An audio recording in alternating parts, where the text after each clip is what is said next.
Yesu Kristu pamene anabwera amunyamula amuchosa m'manda namuza kuti iwe Lazarus uka.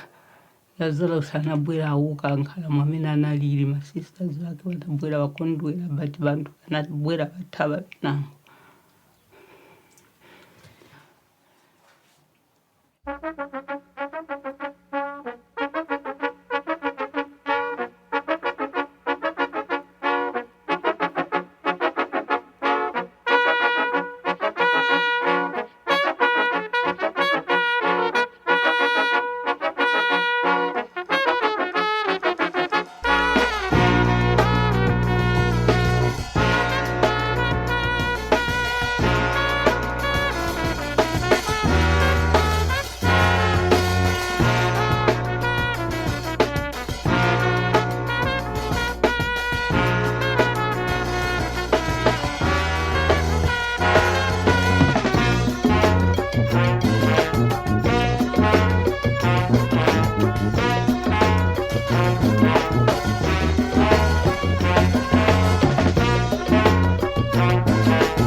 Majoza, hey Marado, hey Marado, hey Majoza, hey Majoza, hey Marado, hey Marado, hey Majoza, hey Majoza.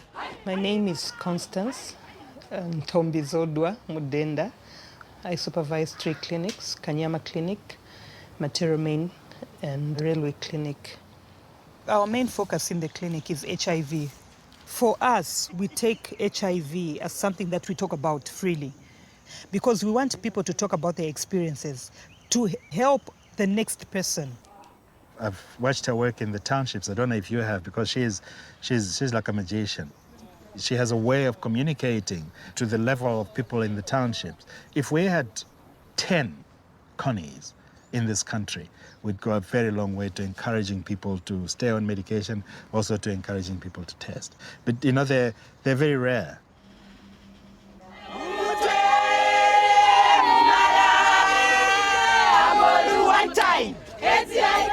With HIV, I've gone through a lot. In my life, I've had 3 children, and I've lost all 3 children to HIV. I lost my second-born in 1992, and I lost my first-born and third-born in 1996. In the same year, I lost 2 children. People started talking and said, oh, her children are now dead. And look at the way they suffered before they died. So she's the next one to go. She's also going to die. I started thinking about it myself. But I didn't have the courage to go for a test because in 96, we didn't even have ARVs. I didn't even know that ARVs existed. All I knew was that I'll go for a test and sit back and wait for death.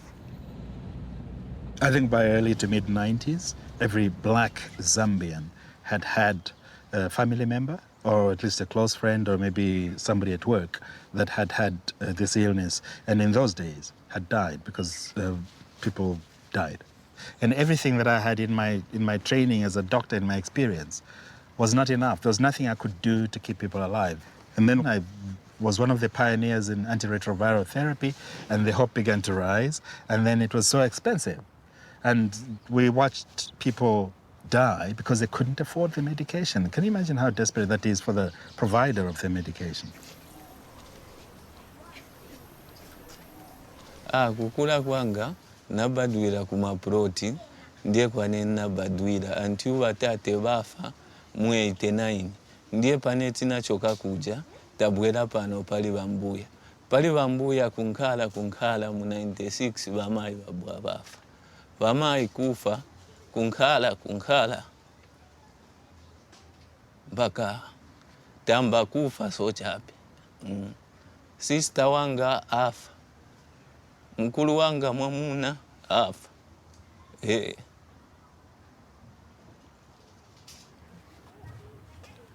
Awe manta sinenze kumvera ndavo baba venze kunivuta maningi. So nenze okondwera maningi na wakazi banga wenze okondwera chifuka benze ofuna kuti na beve. Bati kupola kweve ni zapola. Vananiuza chabe mushe ero futi na kuona naona hapo vantu vakwe bati vakumwa vapola. So naine wamene nichetekera ni zapola.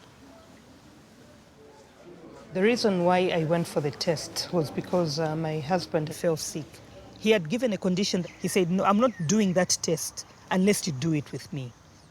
So that's how come I went with him. Not that I really wanted to go for an HIV test, but because I was trying to save his life.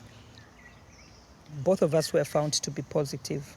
Within the week, he was put on treatment. That's when the tricky part came in. There was a lot of debate. What was more important? Should we pay the rentals or buy the drugs? Or should we buy food? And then when you look at all these three, they are all important. And it was very difficult to make a decision.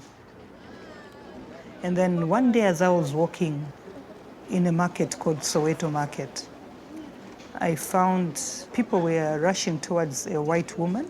And then the white woman was actually used to call people because of her strange color. And so she started calling them, Bwelani, Bwelani, Bwelani, which she actually meant, come, come, come, come. So people gathered around her and wanted to know, hear what she was talking about. So she started talking and saying that in Kanyama, a new clinic was opening on Monday, where they were offering people to access free ARVs. I was the first client to be enrolled in that program.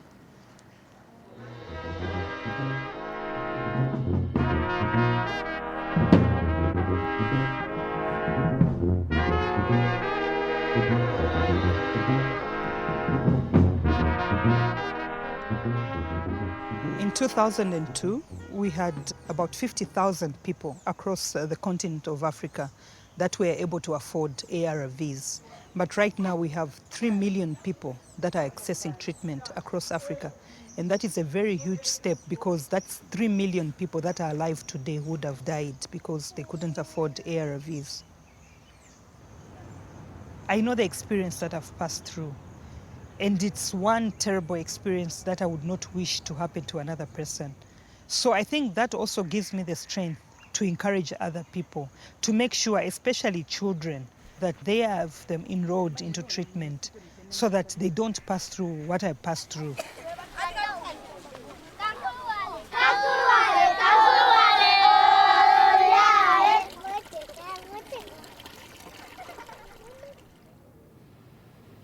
Nindino wali Margaret Little, kala Mount Makuru, na 11 years old.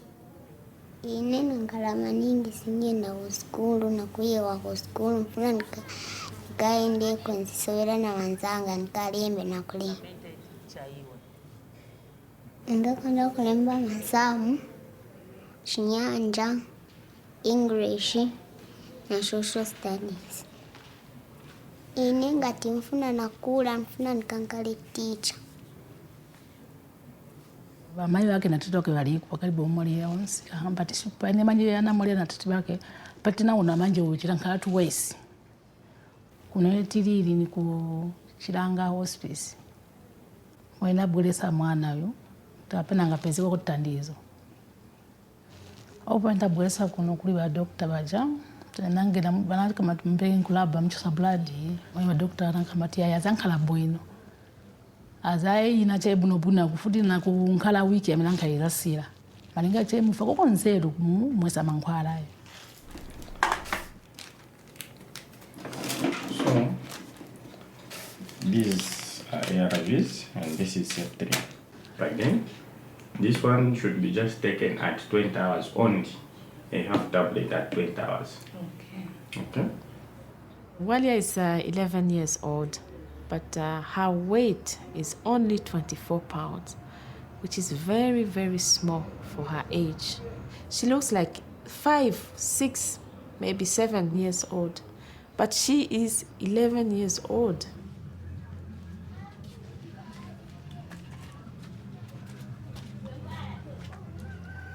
Lero nzamba kumwama nkara ya nyoani wanuza kiazantandiza.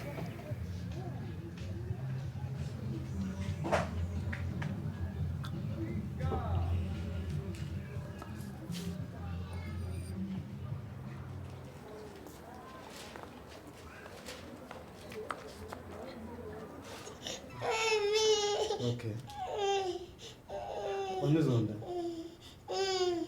When government was talking about a free ART program, I was one of the skeptics. I mean, it was difficult enough for us in private practice, a small clinic, to run the tests, to monitor people, and to have people have constant contact with a medical person. And to do that on a huge scale, I thought at the time was impossible. Now we have something like 250,000 people on medication. This is the registry room where we keep all our files. I think I was among the first few people that came to be enrolled in the clinic, and my file is right in the first drawer there.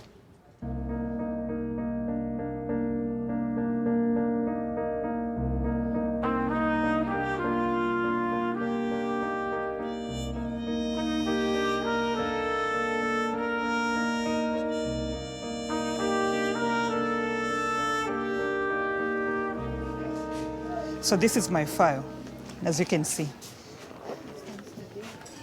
And it's growing thicker and thick every day that we come here. So when a new patient is coming in, they come with a yellow slip. All the peer educators in the clinics are HIV positive, to be able to tell people why they should be adhering to their drugs and what would happen to them if they stop taking their drugs. I'm going to put the names of the drugs. Adherence to medication is very important, especially to ARVs, because as you know, these are drugs that are supposed to be taken for life. They only work for a few hours in the body, meaning that if the drugs run out in the body, the virus wakes up. What time do you take your drugs? 07 hours to 19 hours. How do you know that it's time to take your drugs? I normally would look at my watch. I've got a wall watch in my kitchen. But supposing you're not at home, how do you know that it's time to take your drugs? What time is it now? Can you tell me? It's around 11, past 11. Around, past. So meaning that you are not sure. Yeah. So we have to be very careful where time is concerned. If I look at my life without the free ARVs, I don't think I would have survived 2005. I would have died. So I'm alive today because of the treatment that has come on board.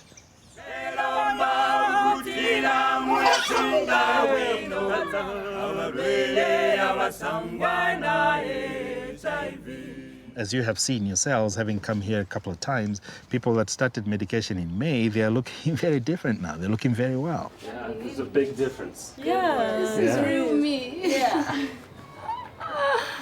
Wow, I've done a great job. I can't believe this. When I saw that picture today, I almost shed tears. The way I was feeling in May, it was like I was already dead. And I never had any hope that again I would come back to life. There was nothing that I could do for myself. I could not feed myself properly. I wasn't able to do anything for my daughter. And after I started my medication, it was like I was being resurrected from the bed that I was sleeping in. When I was sick, I used to hide from my friends if they knew that I was HIV positive. Then they were going to keep a distance from me. That's something that used to scare me. So I thought maybe keeping it to myself was okay. When I first met Consilia, she was a bit withdrawn. She needed someone to talk to. And then I think that was the missing link in her life. I encouraged her and invited her to visit our support groups. Even after I started taking my medicine, I never really had that courage to face other people about being HIV positive. The first time that I went in Kanyama, I couldn't believe that all people would be open just to talk about HIV freely. all the prayer educators are also HIV positive. And I think that really encouraged me so much. When I met her again after we had visited the support groups with her, and then she had talked to some people, you would see the confidence coming back in her. She's got the strength, a force behind her. By this time, I'm almost doing everything. I can go for a walk without getting dizzy or anything. And I'm able to go to the market, buy some food stuff for my daughter and for myself.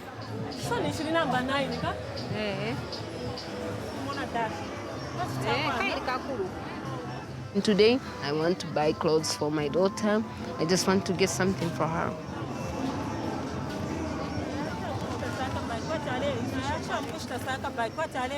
My sister Bridget, she's my immediate elder sister.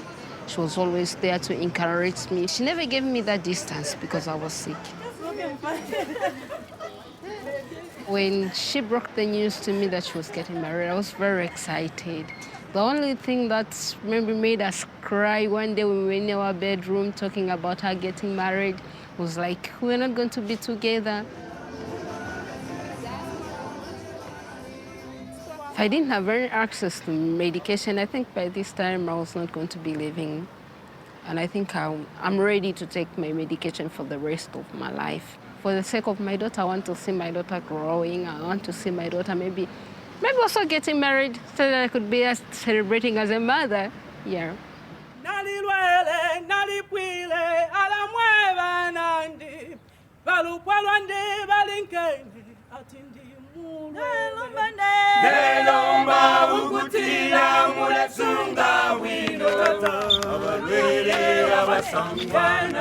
We need to try and dispel the stigma. We need to bring people together so that we can break the chains. We said, okay, let's try and form a support group of people that are living with HIV.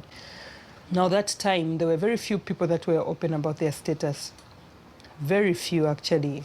I remember the first meeting that we had, there were only 5 people that came. And then these people started saying, you said you have a support group here, but where are the people? And then there were just 5 of them. And then I said, you are the people. Why should we wait? If we have to start, if it's 2 of us, let's start. This is the only way that we're going to break this. So it wasn't easy. Every time we would call for a meeting, there would be a lot of people outside the meeting than within the meeting. The reasons being that those outside wanted to know who was in the meeting so that they can go and spread the news out there in the community that, oh, this person, we've seen them in the support group. But I think we held on and we didn't give up. And that, I think, helped in breaking the stigma within the clinic.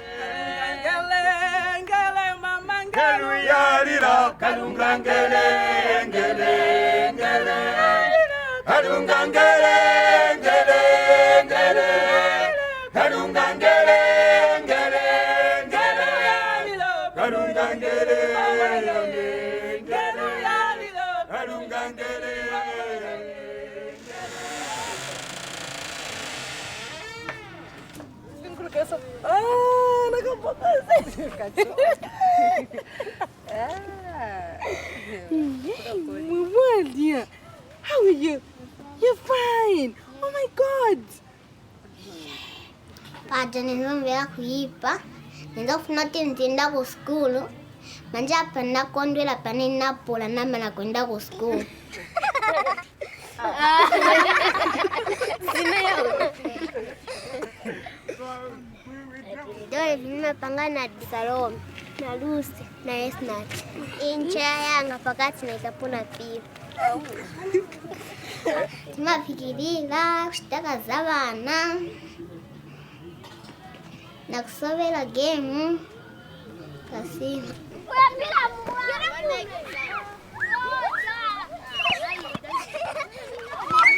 Kaina wanzana na kutama ngano waniza sege sana.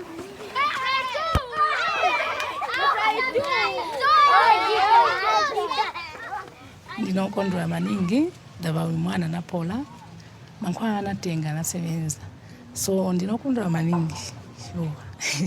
Amene sinali kwenda school inesineza mbera bwino manja apa namba wenda namba mbera bwino napasa na number 1.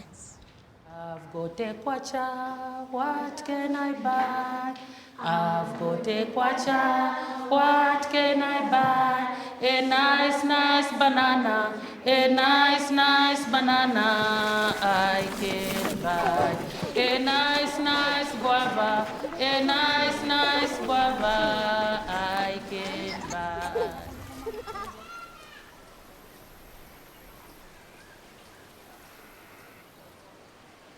Ero nambirewo kuno omuti nshale nfa bwino but nale nfa efintu ifingi fyale kali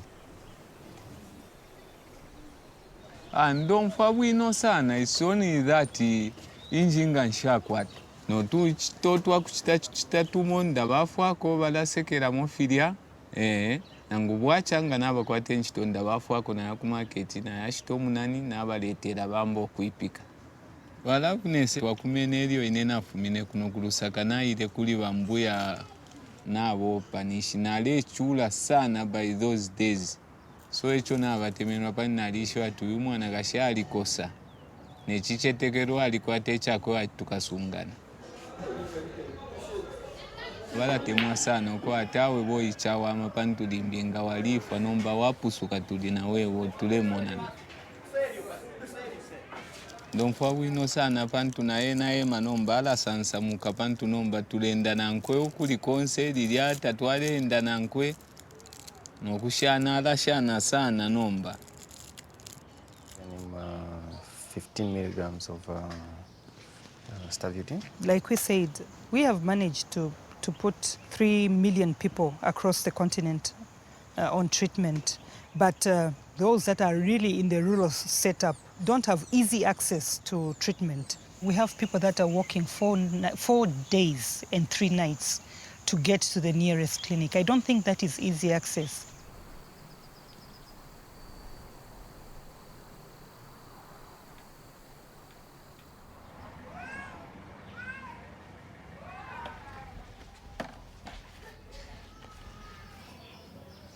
One of these are going to go mina. That's all. Unyo dada ndimendera nyobala ndipala nesai. Kabika ko kamine ko tubyambo mina mapyuzi. Kobika. So shishibe kairi tetinjishibe parifiri. Mwana wakaena fya mwafumine ko. Ali samfoko bwino pantuno kulya alefo okulya. Tetinjishibe omwinereza. Mamba chalisa fyeshu pecho na mwene sana. Tisa tampa sana kusaba ila sofilia. Deni kwa lisa sangi kwa ati balera ndati bamubike ko milopa. Deni milopa ya sangi balanda titakuli at least mu makafi ya kwa alesa. Ashite fyo ashita but kwa tifuteti impero mulandi kuli mwine shaka bumba ewishibe. Namba pali ino nshita kwa tifinondi. Ineba naradeni na tampo okulwala panuma muchikonko nokutampo okula kunyukako nangu abana baliko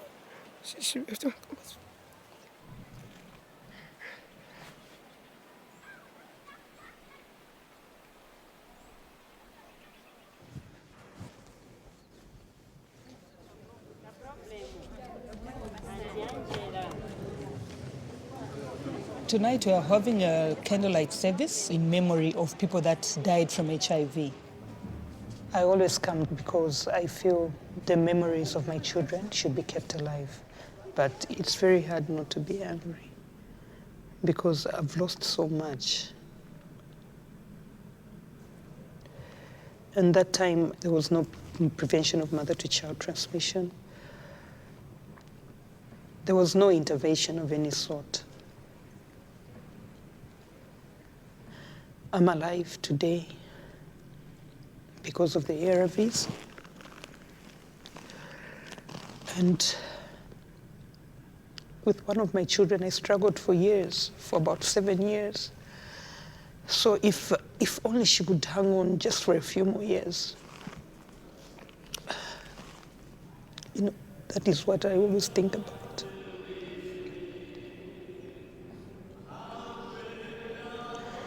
If my daughter was alive this year, she would have been 19. moments of her being well and playing were very few and far apart. If she was feeling well, she liked to dance.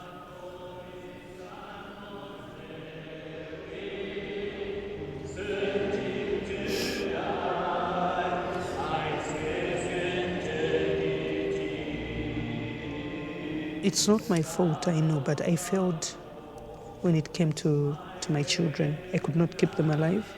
So I try by all means to help other people so that they can have their children get back to health.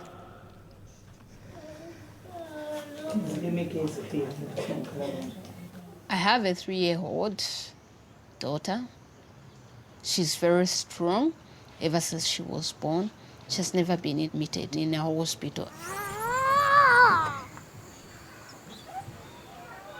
I had Natasha when I was very sick.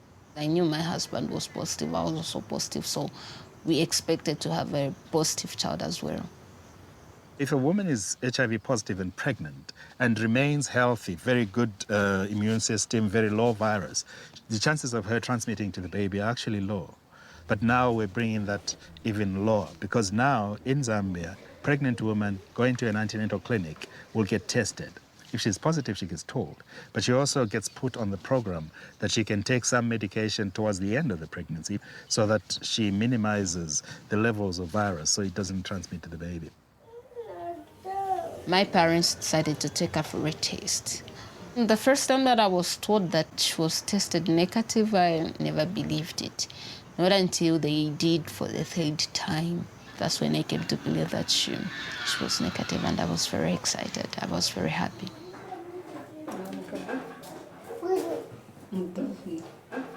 Natasha has been very helpful, especially in terms of my medication. I remember when I was very sick, there are times that she could remember that I have to take my medicine. So if she hasn't seen me taking my medicine, she then has to continue asking me, "Mommy, have you taken your medicine? Can I bring water? You drink your medicine?" I remember there was this time that I couldn't eat well. And every time I could refuse to eat, then she'll be able to just tell me, "Mommy, if you're not going to eat, I won't eat as well." So looking at her, I could feel like if she's not going to eat, then that would be very bad for her health. So I would just force myself for the sake of her. I really put more effort on myself. I really have that courage to say I'm able to do everything that a healthy mother can do for her child. If the ARVs had not come, I believe this country would have been crippled to an extent which I don't know what would have happened. HIV is something that we talk about freely now because of the ARVs. And I think the impact has been seen with the huge numbers of people that are coming to access treatment right now, because people are no longer scared to come to the clinic because they want to live. Know your HIV status. Go for a visit today. Know your HIV status. Go and test now. Know your HIV status. I want to be the way I was those years back before I was HIV positive. I want to be strong. I have to have that thing in my mind to say I am positive, but I'm still living. Not all hope is lost. Yeah.